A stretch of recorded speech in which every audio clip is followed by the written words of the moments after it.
Good morning, Ola. It's so nice to have you on Empower with Omaze. I know we have been planning and scheduling. That's true. And finally, we are here. Thank you for having me. Today we have Ola. I'm going to give her an opportunity to introduce herself and tell us what she does and who she is generally. Hi, everyone. My name is Olabukola Mishe, but call me Ola. I'm the founder of The Successful Newcomer. It's a platform where we support newcomers of Black African descent, skilled newcomers of Black African descent through the process of settling and thriving in Canada. I'm also the lead consultant at the Ola Company, a consulting company that provides services to emerging nonprofit organizations. So I'm a mom of two. Thanks. And a wife of one. That's clear. You have an amazing family. I got the privilege and opportunity to meet your family. Amazing kids, amazing hearts, supportive husband. Thank you. So what inspired you to do what you're doing? Are you ready? It's a long story. Yes, we have the time.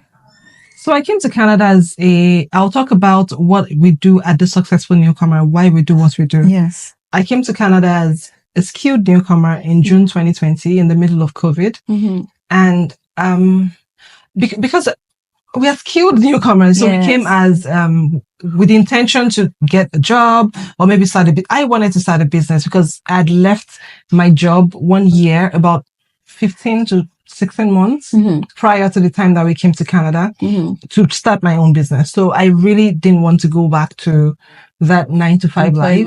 Not particularly because I didn't like 9-to-5, because right now I would say what I do is still 9-to-5 or maybe 9-to-9 or 7-to-7. Yes. Maybe even worse, right? But so it wasn't about the 9-to-5 life. It was about the fact that I wanted to do more. I wanted to rediscover myself. And I'd spent that time prior to coming on rediscovering myself, finding out what my superpower was, finding out that I really did enjoy encouraging people, imparting knowledge, supporting people, seeing people thrive, seeing people go from that journey, from one spot to the other, right? On that journey of improvement and growth and all of that. Yes. So when we came to Canada in the middle of COVID, I felt like, am I going to have to, in fact, when our application got approved, I was devastated.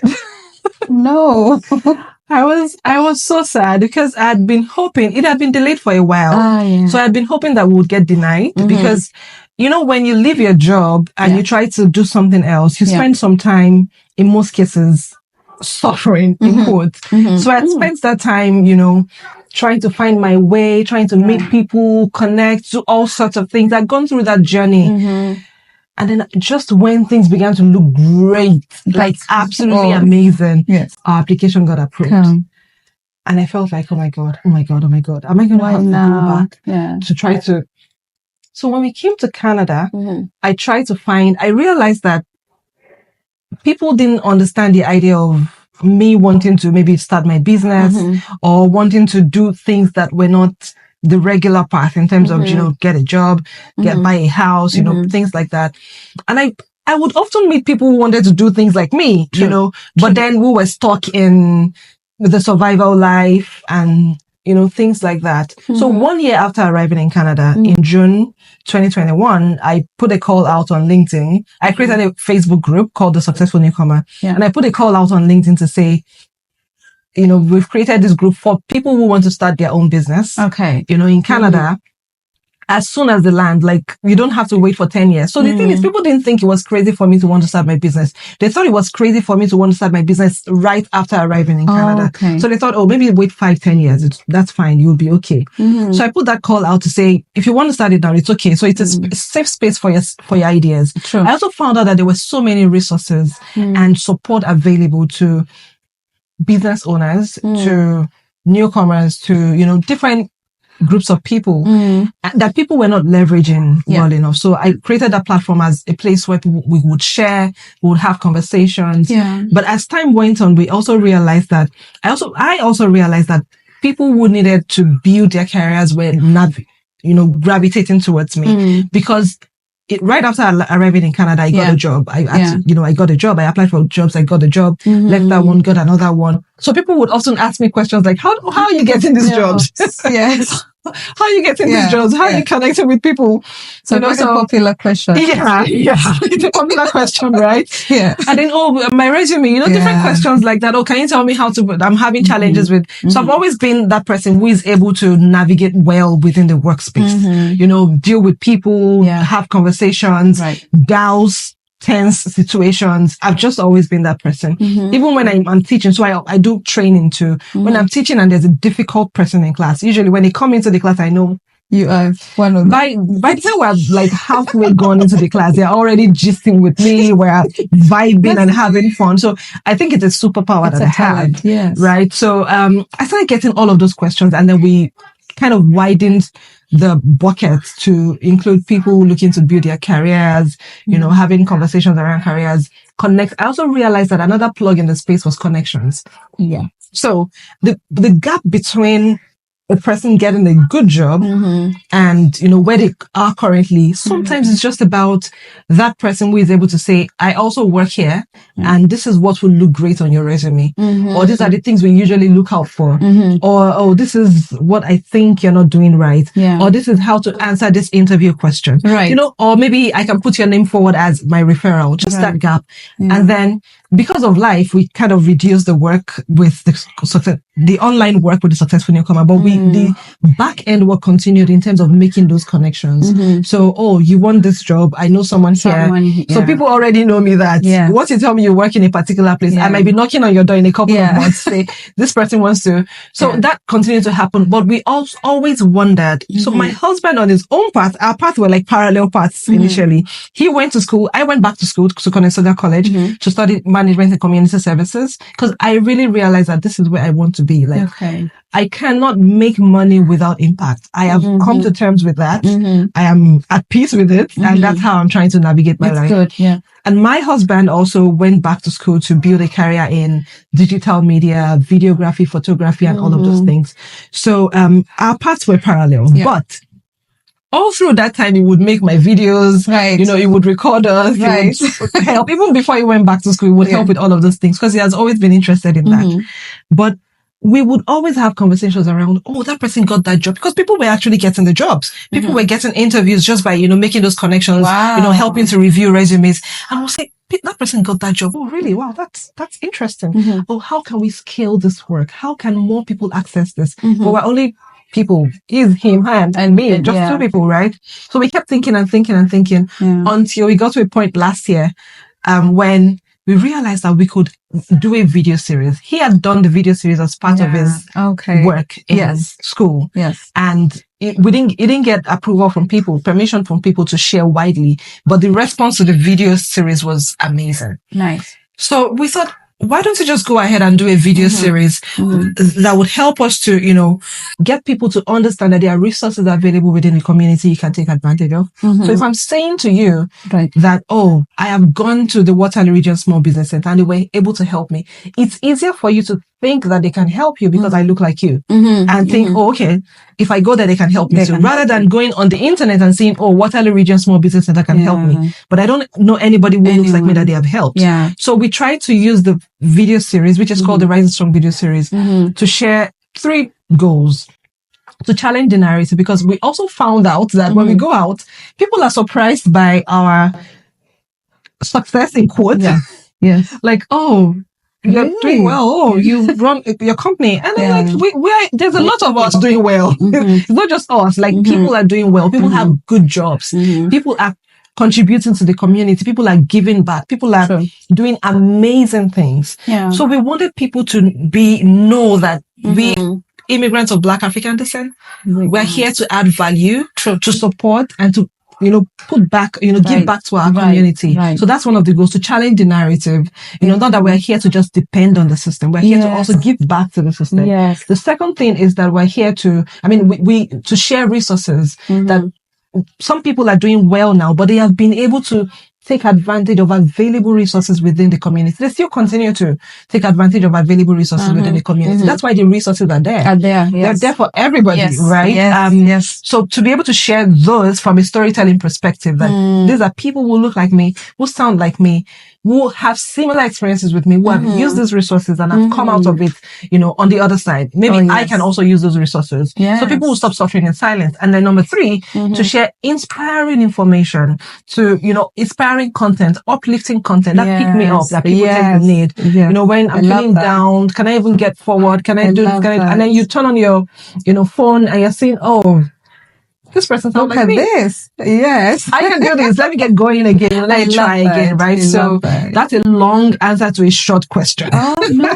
lovely answer. Like, I can connect with that a lot, because like when you say you come here and you don't know where the resources are, or you go to the internet and just like, okay, is it even like trustworthy for me to follow this thing? Because you don't even know whoever has used. Now, no one has used it before, but you don't know a lot of people have actually probably used the same resource and have been successful in whatever they are looking for. Yeah. This is in a new business that you're doing, the training. Can you tell us a little bit more about how, what you do exactly? Like training is, webinars or CV writing, and how can people like reach out or get to your platform?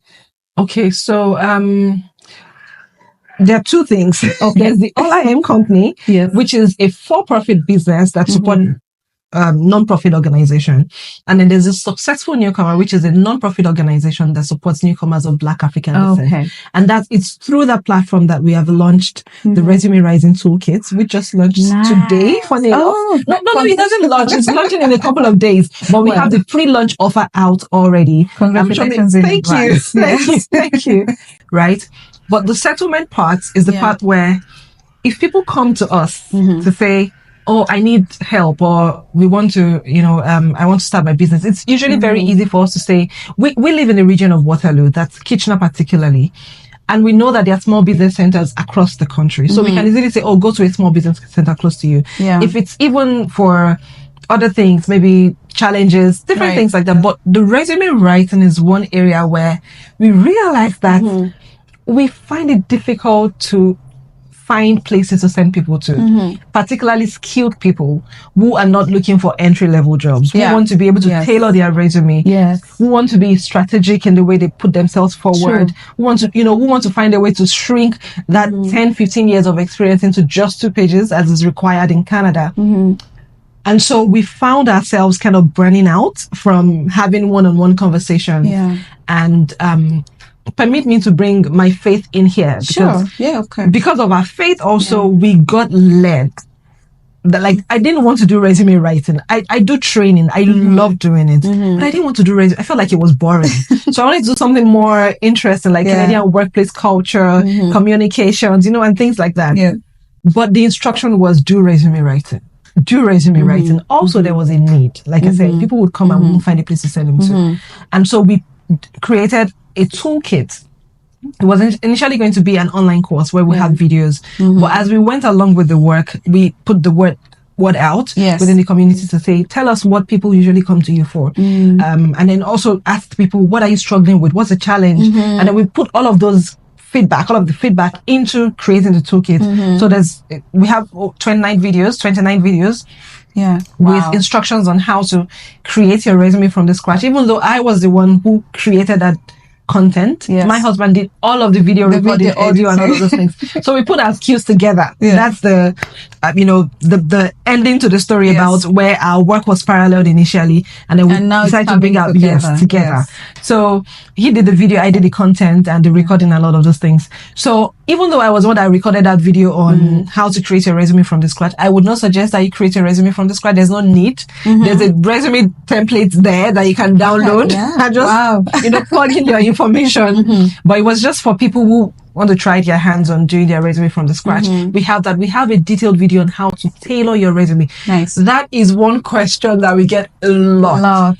It is time consuming. I'm not going to lie to you. To tailor your resume that first time. But once you put in the work the first time, I assure you, after a while, as you go along, you won't spend that much time anymore, because then you just need to plug in a few things here and there. There are also videos on the things you need to do before you even start creating your resume. There are videos on the mistakes that immigrants tend to make the common mistakes that immigrants tend to make on their resume, that's getting their resume to get lost in the pile. There's a detailed video on how to write your professional summary, and it's backed by a model, because your professional summary is the first thing that people see, right? And there's research that recent research, actually, not 5 years ago, recent research from Canva that says that recruiters typically spend about 7.4 seconds alone on scanning through your resume. So you really want to ensure that your professional resume is in good condition, right? Yes. So there's a video on how to write a professional resume in a way that captures attention there. Right. There's also a video on how to do your professional experience. Write it in a way that you're not just talking about your activities. I did this, I did that, I did this. And then they're saying, so what? What do I do with this? Yes. They might not even get there if you don't get your professional summary right. So it's a hand holding toolkit. So I know that whoever gets a chance. And then we ensure that one of the reasons we decided that we're going to charge a fee for the toolkit is to ensure that people use the information in it. Because we realize that when people get things for free, it's easy to just download, and then you don't really want to. You tend not to use it. Also, because we need to ensure that the organization is funded. We are trying to ensure that our work does not bend to the pressures of the society. True. So we are going through the direction of funding ourselves, and that's one of the ways through which our work can be funded. So if you ever end up buying the resume toolkit, know that you're supporting yourself and then you're supporting the work that a successful newcomer does. Nice. Wow, thank you, Ola. And the resume part, honestly, I know a lot of people are going to run to that site, so I'm going to share that site with information, because myself, I've been at a point where I was struggling initially to put my resume to the standard, and there's a question that comes out a lot, that what is the Canadian standard of writing a resume? So I think that will be a very good resource to have, and thank you even for thinking about it, because I think I'm going to even share a lot of people, or just channel people to come to the site. Thank you. What would you say has been your biggest learning point through this, or learning opportunity? Through my journey, generally? Yes. And even growing to now where you are. It's difficult to identify the biggest one, honestly. It's difficult because I feel like I learn every day. And not because I want to, but because my faith forces me to. Again, I'm a Christian. I can't take that away from my identity, and it's a core part of my identity. And every step that I take, I feel like it's guided by the Holy Spirit. So I usually tell people that I attend the University of the Holy Spirit. So I get learning every day. Yes. But the one that's really resonating right now, that's really at the forefront right now, is that I should never ever let my fear stop me. Wow. I must never ever let my fear stop me. Just before I came for this conversation this morning, I said to you that I wanted to put some work out. Yes. But that work was to announce on social media that the resume writing toolkit is out, because it's been out for a while. It's been ready for a while. We just didn't get a chance to put it out. So to put it out, to say it's out. And along with that is a video that my husband Ayo helped to create, like a promo video that had me talking.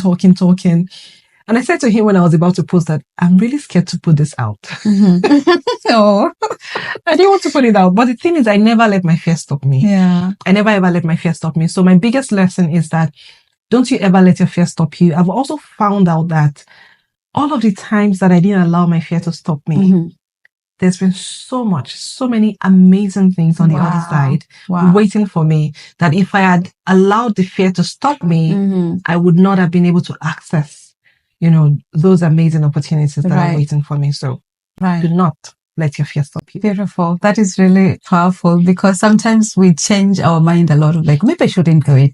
Maybe people will react in a different way. Maybe people won't even take it positively, and you just leave an opportunity to go like that. I wanted to also quickly mention that sometimes we deceive ourselves into thinking, if I'm so scared about it, then maybe it's not meant to be. Or maybe that's, if you're a person of faith, maybe that's God's way of telling me not to do it. Or we say things like, my voice is going to be shaking, or I'll have jitters. so maybe I shouldn't do it. Maybe that's the sign. That's the sign that you should do it. That's the sign that you should. That's it's the not devil. The sign that you shouldn't. That's the devil's trying to scare you not to go for it. Wow. Yeah. So don't let your fear, your physiological, those physiological signs, don't let them stop you, and don't let them make you ashamed of your journey. Yeah. So if you go out, maybe you're trying to talk and your voice is shaking, it's only going to shake for a few seconds. And I assure you, there's so many other people that have those same fears and they still do things irrespective of that. It's your humanity. You should never be afraid of your humanity. Yeah. You should never be ashamed of your humanity. Wow. So just do it.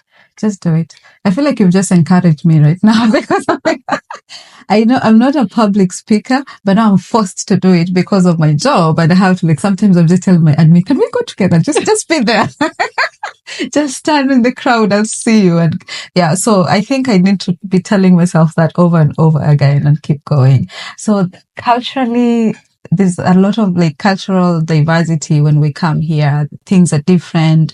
We how we grow up or how we've been brought up back home is differently. Has there been, during your professional journey or even doing business, has there been any challenges just because of your race, because of your gender? And how have you overcome that? That's a great question. Thank you. It's tough. So I was even telling my husband this morning, God, I'm sounding like a Ruth. I keep saying husband. But that's because we're so close. Yeah. And that's your biggest support system. I was going to say that, but it's so evident. That's your biggest support system. So thank you, Ola's husband, for always supporting him. It's true. Yes.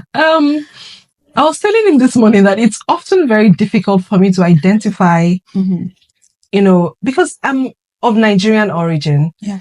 So, and there are so many tribes in Nigeria. I'm Yoruba. That's the tribe that I belong to in Nigeria. I've heard of Yoruba. Yes. Right? There's Igbo, there's Hausa, there's Ibibio, there's Tiv, there's, Isoko, so many different tribes, right? Over 250 ethnic groups. Wow. Yes, and over 500 languages spoken. Wow. So because I come from that kind of background, and there's discrimination, there's tribalism, there's religious issues, I have been guilty, other people have been guilty, I've been a victim, I've been in positions of privilege. So the journey has been, so it's been difficult for me to really identify or point fingers since arriving in Canada. Because sometimes when people do stuff, I'm thinking to myself, people did the same thing to me in Nigeria too.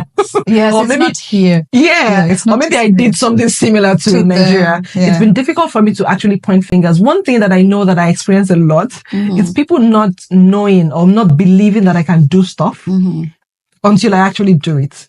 So I was saying to my husband this morning that some people will say that's maybe racism, microaggression, being surprised that somebody who looks like me can do stuff. Yeah. But this is something I've been experiencing from back home in Nigeria. I think I have a look where people think, you can do much. Yeah. And then I do it and they get like, oh, wow. Yeah.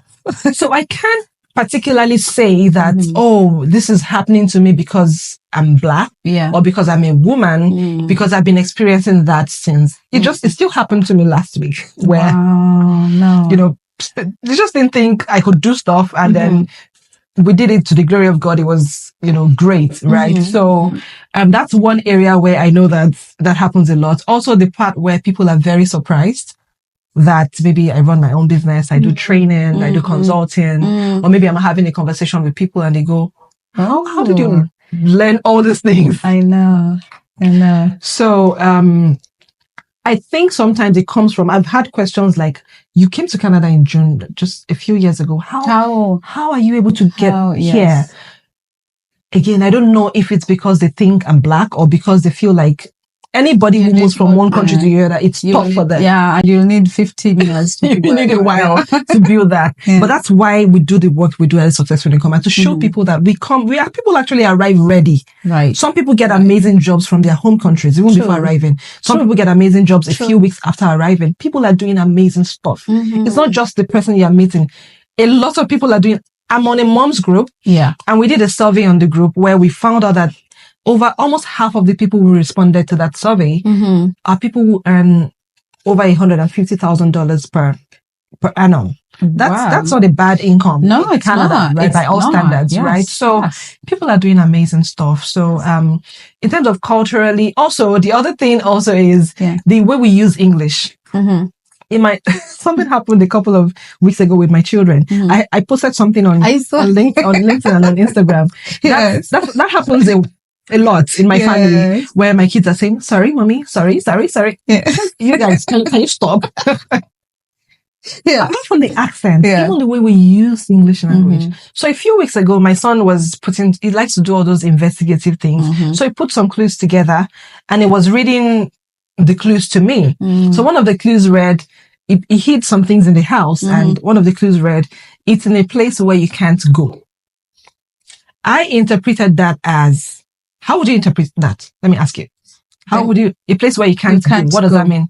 I would say like, you cannot access it.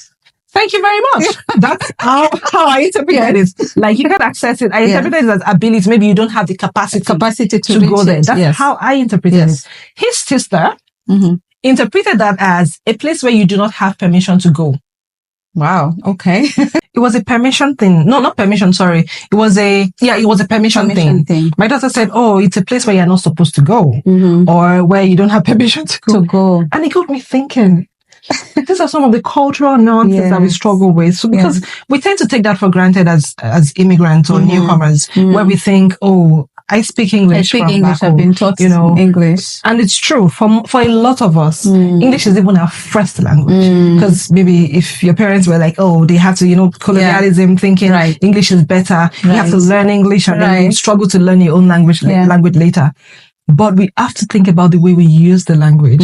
So that's one thing that I know that I've also kind of struggled with in terms of understanding the nuances, also the facial expressions. I've found myself in a situation where I went for a meeting. It wasn't a good meeting. There was a bit of conflict in there, and I thought it was a good meeting. I came back and my colleague said, oh, how was the meeting? I said, oh, it was great. Until the other person that was in the meeting with me said, it wasn't great. They didn't give us anything we wanted because nobody raised their voices. Nobody hardened their tone. The tone was still quite friendly. Everybody was still smiling, until I reflected a bit more and realized, oh, okay, that's true. They didn't give us anything we requested for. They didn't, they didn't agree to anything we said, but it was still smiles all through. So those are some of the struggles that I've kind of experienced, being underestimated, maybe struggling with the use of English language. I'm speaking correct English. They are speaking correct English. It's just our interpretation. The use of the English language can be a bit different. And I feel like we also tend to approach English language from a more academic, book correct way. We do. I think it's actually true that can is an ability word. So it's not a permission word, but it's being used as a permission word here in Canada within the society. So just being able to understand all of those things and, understanding the cultural nuances as in terms of how people present, how people communicate, how conflict presents and how to respond to those things have been some of the things that I've had to navigate and learn a bit more about. Wow. I'm still learning with those. Obviously, like you mentioned something and I'm like thinking the last meeting I had was it. But because I've been doing a lot of meetings and presentation to the councils, and sometimes I would leave and I wouldn't even know how the meeting was. So was it good or was it bad? So sometimes reading and understanding interpretation, how they, express themselves, even facial expression, I think is really key. Now, a word of encouragement to a woman doing, entrepreneur or thinking of even doing entrepreneurship or running their own business, what would be your word of encouragement to them? I don't know if this is encouragement, but I'll say stop trying to be superhuman. Okay. Stop trying to be superhuman. Stop leaving yourself on the back burner. That's something also for me. Stop leaving yourself on the back burner. So I took a trip alone, not alone, outside of my family. Like I didn't go with my family. I went with some other women, and my children were really astounded by that. Like, how dare you leave us behind? My daughter went into full-blown crying the next day, like, Mommy, you went out without us. I said to myself, what am I teaching this children? Like, Mommy doesn't have the permission to take some me time, and so I have to rethink that. So stop leaving yourself. They're so used to me putting myself on the back burner. I felt ill also recently, and they didn't know how to respond to that. Like really ill, where I didn't come out of the room for a while. Yeah. They didn't know how to respond to that. It's always been a case of mommy just saying, I'm ill and I'm still cooking. Yeah. I'm ill and I'm still, taking care of them. I'm ill and we're just not used to mommy being ill and laying, and not being able to do anything. So it made me realize that I need to stop putting myself on the back burner. So I'll say to a woman, stop putting yourself on the back burner, get help. Yeah. Get help as much as you can. Find a tribe of people who understand your journey and who are willing to just cheer you on. Yes. Surround yourself with positivity. I know you said a word and I'm going into like 4 or 5 words now. Surround yourself with positivity because you need it. The journey is tough. I'm not going to lie to you. The journey is tough. There will be times when you're thinking, remind me again, why am I doing this? Yeah. I should not be doing this. Right. So you need that tribe. You need that positivity. You need the positive vibes. And I know that my journey might be a bit more unique because not every woman has that person beside them who is always just, cheering them on and bringing in their own resources to ensure that, whatever I want to get done gets done. If I need a video done, it gets done. And I don't even know how to do it. I know that not every woman has that, but I know that help can be available in terms of, it doesn't have to come from your spouse. It can come from a friend, a female friend, from resources available in the community, right? So stop putting yourself on that pressure and learn to just listen to your body, please. Don't wait until you break down. Yes. Listen to your body, get that rest. And I know that there are times when you're getting the rest and you're thinking, where's the next meal going to come from? Yeah. I'm not supposed to be getting this, but the truth is, if you don't get the rest, you might break down and that next meal is still not going to come. Yeah, it won't. So why don't you get that rest and be refreshed? Even if you skip the next meal, skip it, get that rest, and then you're refreshed enough to be able to go after the next meal. Wow.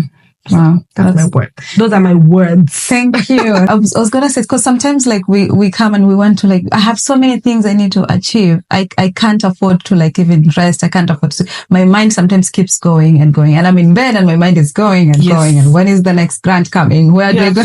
Yeah. So sometimes I find myself, my mind is always on the go. And I was asking myself that I'm like, how do I get myself to just rest and not think of work at all, but it's not easy. It's not easy. It's not. So one thing I realized recently was, again, from the School of the Holy Spirit, was I was in that same position. For a couple of those days, I was going crazy. And I don't mean this, I'm not saying it lightly. I was literally going crazy. And the Holy Spirit said, go do some crocheting. I had never crocheted in my life. Wow. Never. Wow. So I just went to the store, got some tools. I had my niece with me then also, who wanted to do some crocheting. So my intention was to get our stuff to do our own. But the Holy Spirit said, get yours too. So I got mine, watched a few videos to try to learn how to do the crochet. I did a few things. Did you learn? I did learn. Wow. And guess what happened? I had an amazing night's sleep that day. Wow. To the point where my brain was able to reset. Right? What I realized from that, and talking to Tekla, you probably know Tekla, I don't want to take this from her. Yeah. She's a psychotherapist. Yes. I think there's something that should come after that, but maybe in training, or she's almost done with her schooling, but she's a psychotherapist. Yeah. And she validated this. She said to me that that's your brain, diverting attention to something else. Because if you try to just get some rest, you're still thinking. Yes, but in that time when you're doing the crocheting, your brain is just there, doing that, learning it. And that in that moment, your brain is able to offload all of the, pressure and all of that. And you're able to be in a position of rest after doing that and getting something. Yeah. It doesn't have to be crocheting. What she said was, whatever seems boring to you, because I find that boring. I don't enjoy it. Yeah. Right. So, this is not to say crocheting is boring, not for everybody. Some people get their livelihood and it's amazing. Yes. But for me, it's not something that I do. And it was boring. I didn't want to do it. But it turned out to be like a lifesaver for me. And she said to me that, yes, that's something that, is scientifically proven as something that can help you if you're struggling to get into that place of rest. So please tag Tekla. Yes. I learned that from her. She validated that. Oh, wow. Thank you. So as we conclude, I just have one final question for you. Okay. I thought that was my final question. Sorry. Another final question. So if you're to host a dinner, if you're to host a dinner with 3 influential women from the time in history, who will they be and why? I'm thinking now. I would say Udo Okonjo-Iweala. She's I think the title should be Director General of the World Trade Organization. And that's because, you said why, right? Because let's say why. That's because when, at some point I had a contact center job and people would often say things like, oh, go get someone who can speak English to talk to me. Or, you know, and things like that. But I would always call on the fact that Udo Okonjo speaks like me and she's the Director General of the World Trade Center. And then I would turn that around and say, oh, that's a very ignorant person. If this person was more learned, they would know that there are people who speak like me who occupy amazing positions across the world. The same thing applies to Chimamanda Ngozi Adichie. She's a novelist. No, not a novelist. I'm sorry. Chimamanda is very particular about her title. I mean, like how she's described. I don't know what she identifies as, but she writes. She's a writer. Yes, she's a writer. She's a speaker. She's an amazing, amazing woman who has lived in the US for a long time and has not bothered to change her accent one bit. Because my accent is something I struggled with because of my kind of work. I train and do stuff. So I'm thinking, would they hear me? Would they this? And I remember that Chimamanda speaks on world stages across different parts of the world, and she speaks like me. So great. A third woman would be not one person, or maybe would be T.Y. Bello. She's Nigerian. They're all Nigerian. Yeah, that's okay. T.Y. Bello. And that's because I feel like she has been able to do so many amazing things that she sings, and her voice is not the traditional voice. She has an amazing voice, but it's not a traditional, it's a husky kind of voice. And she sings, she makes amazing music with that voice. She takes pictures and she takes amazing pictures. If you like, she snaps the creme de la creme, you know, from different parts of the world. And she also is a woman of faith. So I feel like she does so many things that are maybe not in a comfort zone. And she can challenge this. I don't feel like they're in a comfort zone, but she's done them so amazingly well that I feel like I don't have any excuse for my own, in my own journey to say, oh, it's not my comfort zone, I shouldn't do it. People have done it, so you have no excuse. And they're doing so those are women that I would really want to know what's going on in their mind. Wow, thank you so much, Ola. This has been amazing conversation. Thank you. I have learned a lot in this conversation. I've been inspired, and I know a lot of people watching this video, they will be inspired as well with your journey. So we'll share your platforms, obviously, so that people can connect with your pages. And I think that will be my parting shot. Thank you for joining us. Thank you so much for having me. It's been wonderful talking to you. It's always amazing to talk to you. I think you're an amazing woman doing amazing stuff. Thank you for doing this. And I know that people will be blessed by your platform. I have been blessed by engaging with you by your platform. And I know that people will be blessed by your platform. So please share Esther's work. It's amazing. Please. Thank you. Thank you. Until next time, guys. Bye.